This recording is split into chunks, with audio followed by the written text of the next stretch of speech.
Young Texan leaders took to the Capitol this morning to demand justice. The March for Our Lives rally called on Texas lawmakers to pass certain gun reform bills this session.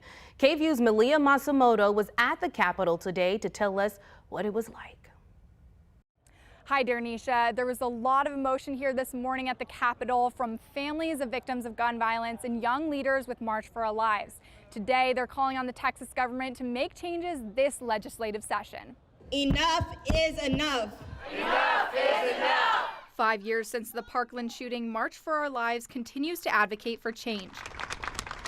Young leaders gathered in front of the Texas state capitol Saturday morning to demand gun reform. This cycle of gun violence manifests itself into my life and hundreds and thousands of other students across this country. The goal of Saturday's rally is to fight for Senate Bill 145, which would raise the minimum age to purchase an assault weapon. We can't do it without y'all. Representative Mihaela Plisa was also there speaking about 3 gun reform bills she filed that she hopes gets passed this session. Family members of victims of gun violence say they wish for a future where children don't have to worry for their safety. A future where there is no need for March for Our Lives because our country has finally said enough and made the correct changes to save lives. Our youth is our power and our unity is our strength. 17-year-old Katie Cho, co-executive leader of Dallas March for Our Lives, is encouraging people not to give up this fight. We can't get tired in this fight because in the end of the day, things need to get done, but it takes time. Some young Texans are still frustrated with the lack of change. Every single time I'm here, honestly, instead of a feeling of pride, it's just a feeling of disappointment. Why do I have to come here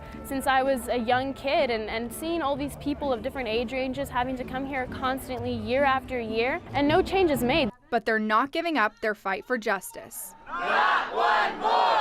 March for Our Lives is always looking for more volunteers to join. You can find more information on their website. At the Capitol, I'm Malia Masamoto.